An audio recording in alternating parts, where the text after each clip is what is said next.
Hello everybody, my name is Ben the Human, and today we're looking at the game Tetra Tactics. I've never played Triple Triad, and I've never played Final Fantasy VIII, but this game is supposed to be inspired by Triple Triad from Final Fantasy VIII. So if that tickles your fancy, buckle up and get ready for this. I'm going to run you through the tutorial, so those of you who aren't familiar with that game, like me, we'll walk through the rules of Tetra Tactics together, and we'll see exactly what the strategy is going on here. It's a very cool roguelike deck builder card battler game. So, how to play. When you play your first card on the down arrow, when a card is played, it will fight adjacent cards. So we're going to grab our little dog friend here. We're playing him. He's got 4 numbers on the top, left, right, and bottom. When we play him, the 7 attacks the 4, and because our 7 is better, the number was higher, so we captured the enemy card. And then you play back and forth. Each team takes a turn playing a card. So they can now play their card and capture my guy. The point of the whole game is to end up with more blue cards on the field once the screen is filled than your opponent. So now we're going to play this lava monster, and because this one doesn't have numbers, the symbols are actually fairly important. So when we'll walk through here, the sword card means it can beat everything. It essentially functions as a 10. Nothing is higher than a 10 in this game. So now he plays his magic card, which means it beats. I guess I'm a liar. The magic beats everything in attack, but it loses to everything in defense. So we can beat so even though the magic beats our sword, it also loses to a 1. So now he plays magic against my shield. The only thing magic can't beat is a shield. I believe a shield also defeats literally everything. Or it doesn't defeat it, but it can't be taken by it. So it's something to keep in mind. The bow is really cool because it attacks everything at range 2 and 3. So you can actually use it to capture multiple cards. So we'll play it up here. This card was already ours, but if it hadn't been, it would have allowed us to beat both of them, which is pretty neat. But it also cannot defeat anything at range 1. So it, once again, a 1 defeats our bow. Then we will capture 2 cards in a single move. Once you capture 2 cards in a single move, it will allow these cards that you captured to attack the other cards. So we're going to play our funny looking cat here. Flipped both of them, and then because this guy was a higher number than the scorpion, he attacked him and we got him back as well. So now he attacked 2 cards. Because he flipped 2, they got to attack as well, and so they got a griffin out of it. We're going to do the same thing again. And now they're taking all the cards from us. So let's turn all of our symbols on a card into a sword. And then we will attack back. And flip almost the whole screen. And then they're going to do the same thing again. And then our super cow is going to come in and save the day. Thank God. So you kind of get the idea of the strategy there. So let's roll into the campaign here. I've played a little bit of the campaign just to kind of get used to the game. Bows are very strong, in my opinion. I have yet to be proven wrong about that. So we get to choose a relic. We have Noble's Attire. When an enemy card is captured, the last card of the deck gets +1 to its lower number. That's interesting. I tend to play capture back and forth a lot, so when your card is captured and you have 2 cards in any row, gain 1 set of hero power charges. I don't know if I like that one. There's a lot going on there. And when the enemy's turn starts, you have 3 cards in any row, gain 1 supply. Let's do Noble's Attire. I like that one. And now, so chests, you can get, relics like we just got. The little potion here is supply, I believe, which is basically, it functions as your health. So when you lose match, you lose supplies, and then once these are gone, the adventure is over.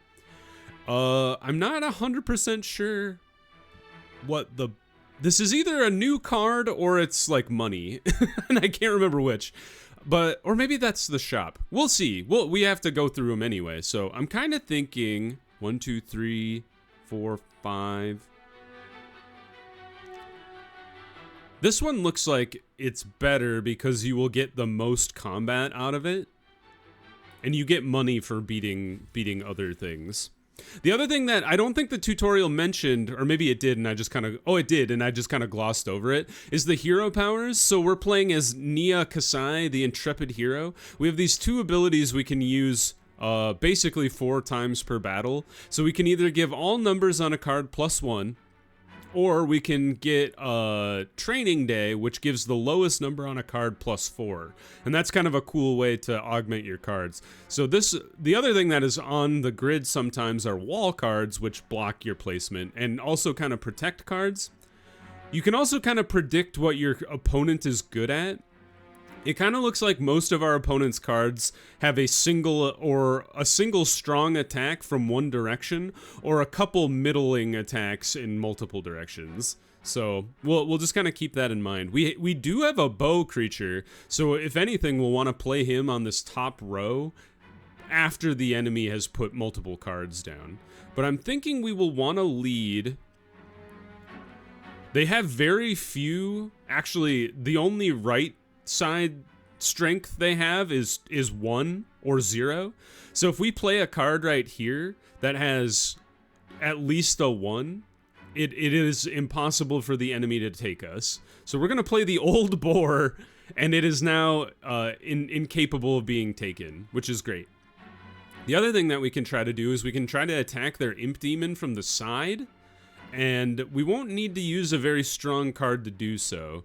Problem is, all of our cards are fairly weak from the bottom, and the Saber Cat doesn't have the ability to take a card on the right or the left. I'm kind of thinking maybe we'll go with the Traveler. He'll probably retake me from the bottom, but we'll just see.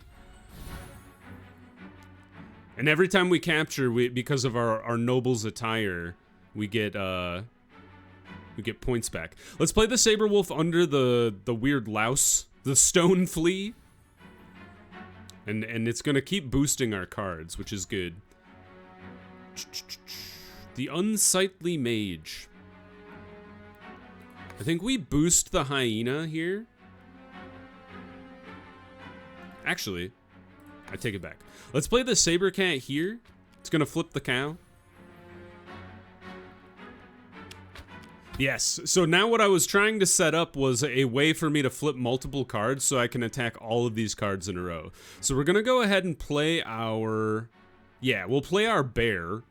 And I actually, because I was playing earlier on the campaign, I actually augmented the bear. The bear is normally a 7 total card, but we've changed these a little bit. So we have Shield Breaker, which always defeats a shield, and Changeless, which means it will always be a 7. So it's just kind of interesting. And there we go, double attack. And now this hyena is like crazy strong. All right, not too worried about that guy. Honestly, I think anything they're trying to set up along this bottom row. So anything they play is gonna try and attack our bottom. So I think I'm gonna go ahead and play, because they could attack me with the Enraged Boar or the the Wild Pecker, and then take either the Saber Cat or whoever we play here, or they could take any card that we play here as well. So I mean, there's not a whole lot we can do.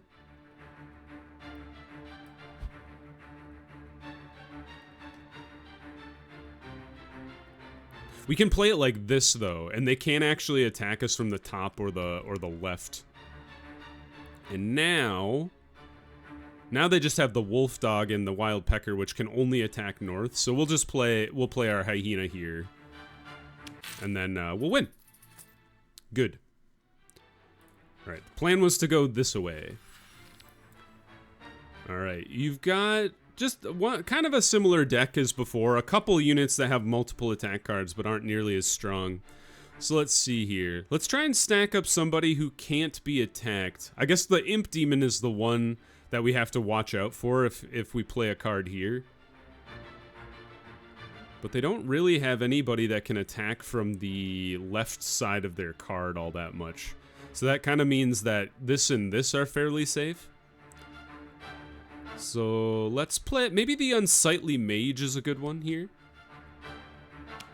All right, they played a Pig Bat with zeros facing outward. That is a wild move. Let's go with... I want him to play this Imp Demon just so I could put something here safely, but... Maybe we play the Old Boar just to get it out there. It'll probably be taken by somebody. Okay, he played the Cow. Good news is we could throw the bear there and immediately get the cow, but I kind of like holding on to... Oh, actually, let's augment our Saber Cat. And now we can take the cow. Easy peasy. I like holding onto the bear for like a play in the middle because he can attack a ton of stuff and usually takes multiple cards. So I like to hold on to the bear until the last minute.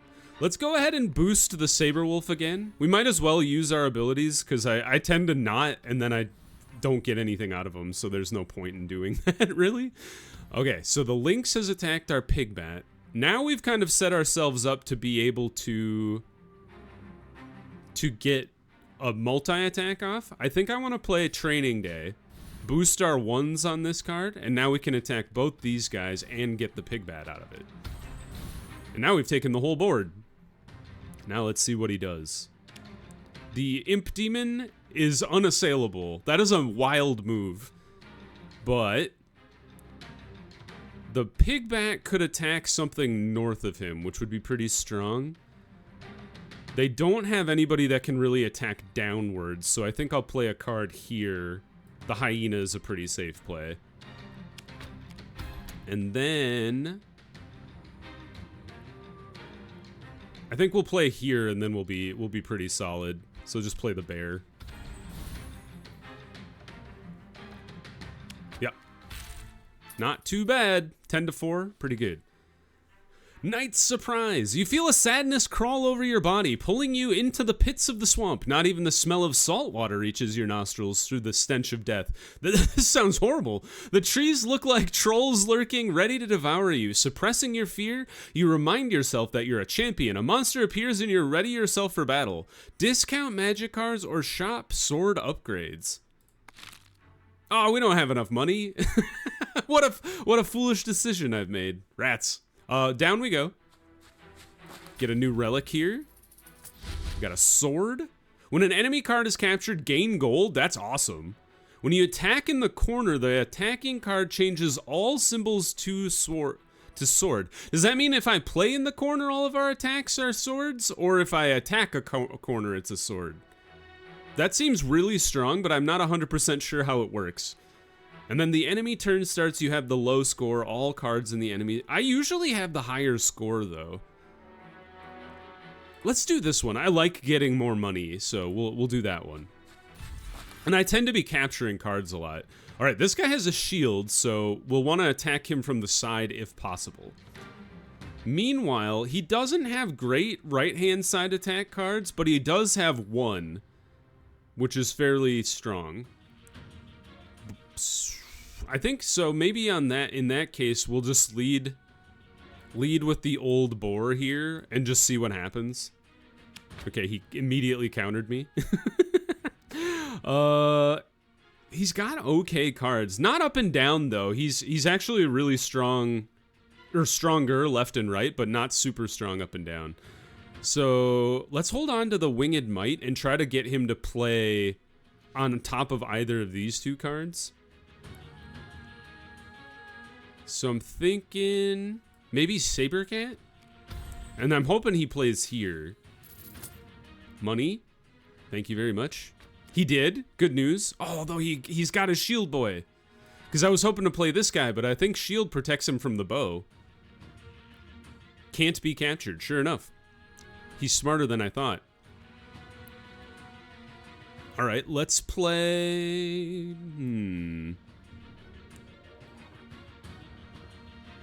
And he set himself up to be like protected from a multi-counter attack. Let's boost the lowest number on this guy. And then make him attack the saber cat.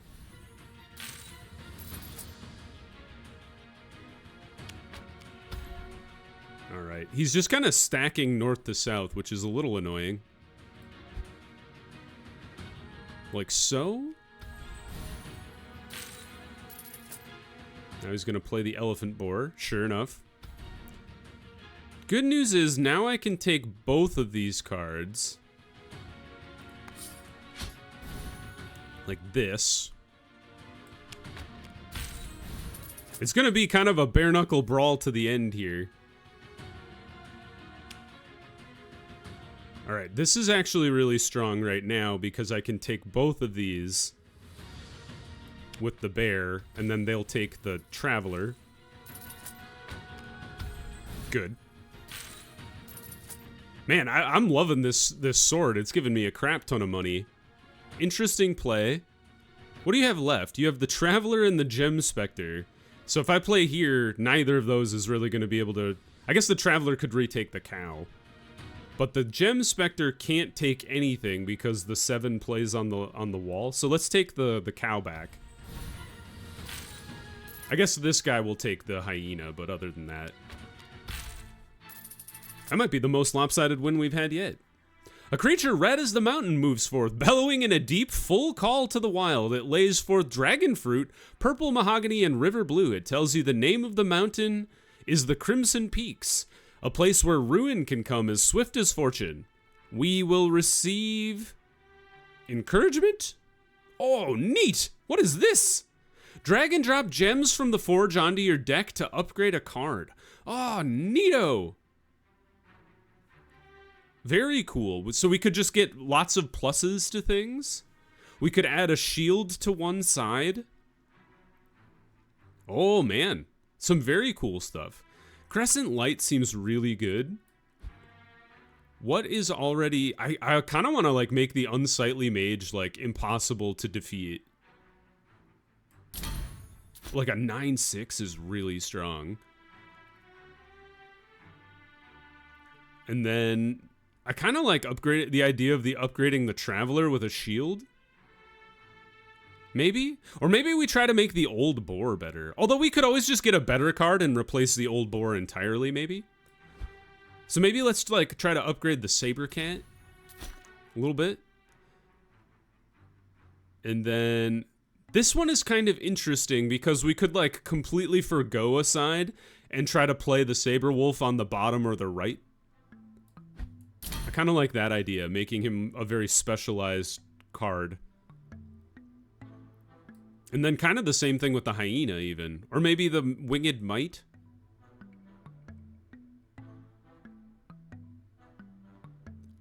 Maybe this... Let's kind of like try to focus on some cards. So, because we can always replace cards as well. Yeah, like a 9/4/4 is pretty strong. And then just make the Unsightly Mage also really strong. We've spent all of our gold. I don't know if that was a good idea or not. Maybe not, because now we can't buy anything.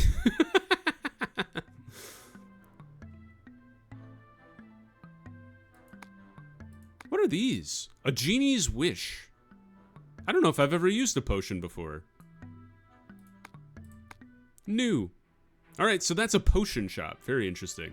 Let's continue on down this way. Alright, what do you got going on? You got a couple bow creatures, which are dangerous. And then your other creatures are strong in like one direction or not very strong at all.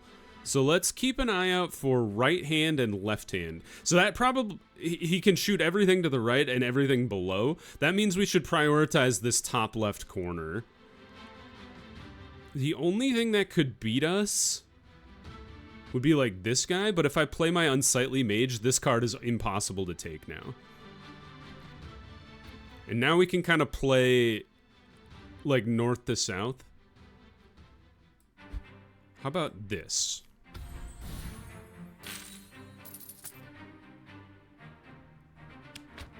Okay.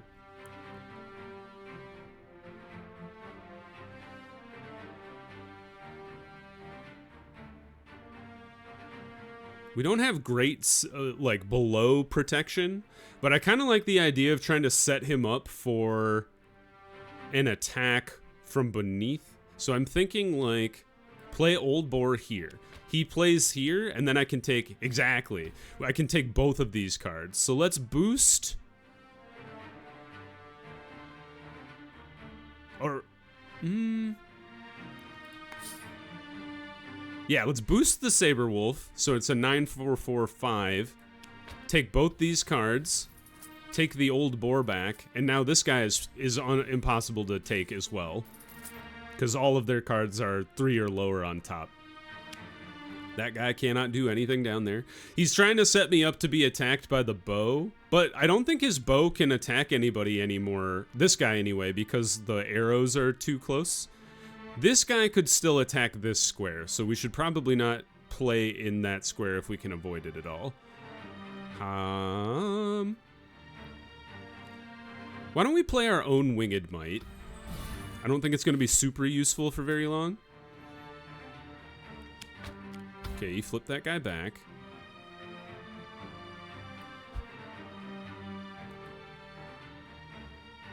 This could kind of be just like a war of attrition. Because he could play the Enraged Boar here, which he probably will do. But we'll just kind of flip back and forth, I think. Oh, he went after that card. Interesting. So all you got left is the bottom feeder or the boar. So I'm thinking we just do like this. And now he can only get like this guy. Yep. Not too bad. Onward. Still more bow people. And once again, it's like right-hand side of the map and then below. So I think we should start down here. You don't have any cards really that can attack from the left either, so we can just play our Old Boar, and our Old Boar is actually unassailable in this spot, which is wild. Unless they modify their cards, but I don't know if their cards are capable of being modified. The other thing that's wild is our Unsightly Mage is actually capable of taking the Gem Spectre here, but it is a little weak on the bottom. It would be susceptible to the Green Widow here and the Wild Pecker. That name is wild. I love it. Stame again, though. They can't really attack from the top all that well, except for the Imp Demon. But the Imp Demon is actually weaker than the Saber Wolf. So let's go play the Saber Wolf here. They played the Lynx. Okay. And then I think we can kind of play north to south here.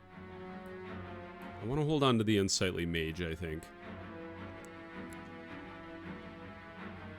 Why don't we just play the Traveler, just to start flipping some of their cards? Well, actually, Sabercat is good, because they can't attack it from the bottom except with the Green Widow. But we could flip the Green Widow back pretty easily. Oh, they shot me with that guy. I'm surprised. Okay. What about... Let's boost the lowest numbers on the Hyena.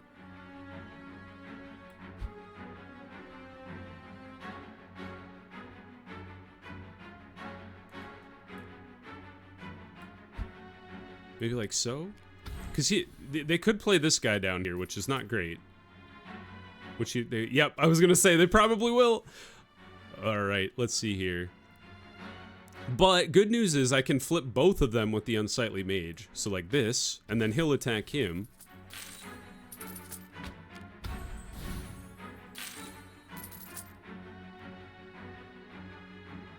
And yeah, I was going to say, I don't think they have great chances here. They have a 7 and a 7, but they don't have great prospects for either, especially if I play my bear. So I'm kind of thinking like continue to stack strength here and go like that. And then I guess see what they play. And now this is fun because we can make the Traveler into a 9 and get both of these guys. That just worked out that the Traveler happened to have all of the same numbers on the card. which makes the lowest number on a card +4 really strong. All right, a bag of goodies. How to buy cards. So the bag is the shopping for cards thing. Demon Warrior is neat. I kind of like the idea of the Demon Warrior replacing our Old Boar. The Old Boar is just not a great card. The other thing is the three-headed wolf is pretty strong with a 6/5/5, but we already have the Saber Wolf kind of occupying the same space. Another bow is also useful. I think I would, yeah, the Old Boar or the Traveler, I guess, is kind of your other option of getting rid of. I think I like the Arachnid and getting rid of the Old Boar. In we go to boss battle. He's got Fury. What does that do? When your turn starts, if you still control the last card you played, it attacks. Oh, that's an interesting one. He's got a lot of shields too, so we'll have to be kind of careful with how we position to like take their cards. But their numbers overall aren't super strong. So let's kind of keep that in mind, especially their top numbers. Well, actually the top is probably some of their strongest numbers. Left and right are definitely not super strong, and then bottom might be the worst of the total numbers. So let's start playing.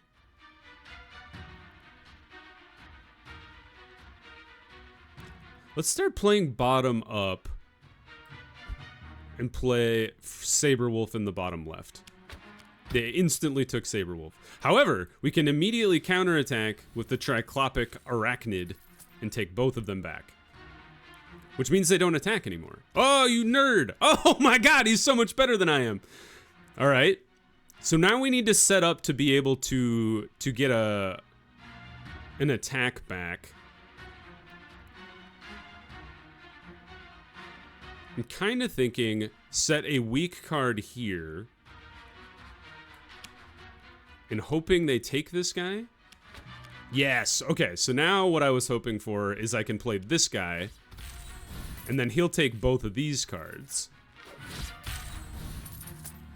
We're getting a lot of money out of this, so that's fun. Now what are you gonna do? Oh, I forgot about the Fury. Good news is both of these cards are exposed now. Let's lead with the bear. I think the bear is the, oh, actually, make this into a 9/9. Play that across the board.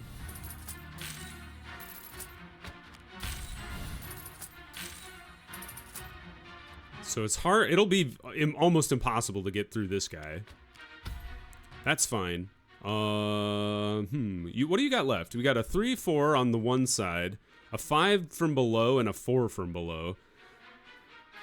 So, I mean, this is impossible to take. So, I guess, do I want to try and get him to set up to try and take multiple cards at the same time? I will not be able to take these cards from this point. So this is almost like the worst place I could play a card. I think I want to play this guy here. We're already ahead, so we just need to maintain our lead. Okay, that's interesting. So now we just want to make sure we don't lose any cards when he plays his last card.